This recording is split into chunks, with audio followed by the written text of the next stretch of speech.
আসসালামু আলাইকুম গাইস, আমরা বৈষম্য বিরোধী ছাত্র সংগঠন গোসাইরহাট উপজেলা থেকে বন্যার্তদের সাহায্যের জন্য চিন্তা করি। আমাদের একার পক্ষে এই অসম্ভব কাজটি সম্ভব করা যেত না, তাই আমরা স্কুল কলেজের শিক্ষার্থী ভাই এবং বোনদের থেকে অনুদান উত্তোলন করি। আমরা এই অসম্ভব কাজটি সম্ভব করি।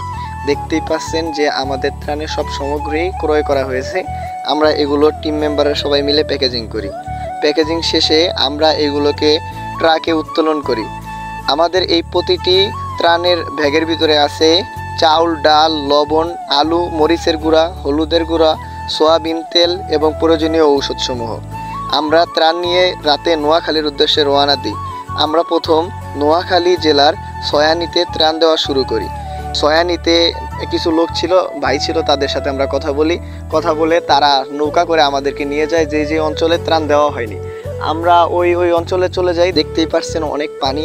আমরা এই নৌকা নিয়ে যত দূর আগাইছি তত দূরে শুধু পানি ছিল। মানুষের অনেক ধরনের মানুষ ছিল ওই জায়গায়। কেউ কাছে অনেক টাকা পরিমাণ আছে কিন্তু তারা বের হতে পারছিল না ওই জায়গা থেকে, বাড়ির ভিতরে আটকা পড়েছিল তারা। আমরা ওই জায়গায় ত্রাণ পৌঁছে দিই। আমাদের টিম মেম্বাররা তারা পানির ভিতর দিয়ে মাজা পর্যন্ত গলা পর্যন্ত পানি ছিল এমন জায়গায়, সেই জায়গা পার করে ত্রাণ পৌঁছে দিয়েছে মানুষের কাছে। আমরা ওই জায়গায় ত্রাণ পৌঁছে দিয়ে দুপুরে খাবার খেয়ে আবার আমরা সেনবাগের উদ্দেশ্যে রওনা দিই। সেনবাগ থানায় পৌঁছাতে আমাদের মাগরিব হয়ে যায়। মাগরিব নামাজ শেষ করে আমরা আবার সেনবাগে ত্রাণ বিতরণ করি। ওই জায়গায় অনেক পানি ছিল।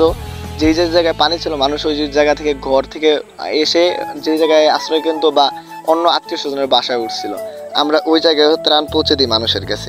তারপরে যখন ত্রাণ শেষ হয়ে যায় আমরা রাত্রেবেলা আবার সেনবাগ থেকে গোসাইরহাটের উদ্দেশ্যে চলে আসি। আমাদের ভিডিও করার কোনো উদ্দেশ্য ছিল না, শুধু আপনাদেরকে দেখানোর জন্য যে এখনো পানি আছে, সেই জন্য আমরা এই ভিডিওটা করেছি।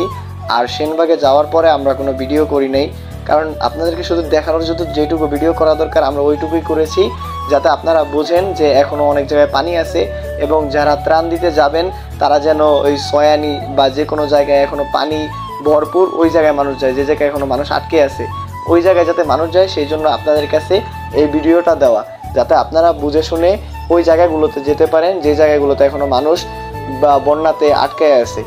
এই জন্যই আমাদেরকে এই ভিডিওটা দেওয়া। এই ভিডিওটা দিয়ে আমরা কখনোই কাউকে ছোট করতে চাই না, কারণ মানুষ এখন পরিস্থিতির শিকার। অনেক মানুষের কাছে অনেক বেশি টাকা আছে কিন্তু তারা কিছু কিনতে পারতেছে না বা ঘর থেকে বের হইতে পারতেছে না পানির জন্য। প্রচুর পরিমাণ পানি ভাই ওই জায়গায়। তাই এই জায়গায় কাউকে ছোট করা হচ্ছে না, কেউ খারাপ মাইন্ডে নেবেন না। এই জায়গায় শুধু যারা সামনে ত্রাণ দিতে যাবে তাদের জন্য, এবং যারা ভাবছেন যে সামনে ত্রাণ দিতে যাবেন তাদেরকে আমি অবশ্যই বলবো যে সয়ানীতে যাইতে। সয়ানীতে ত্রাণ দেওয়াটা একদম জরুরি।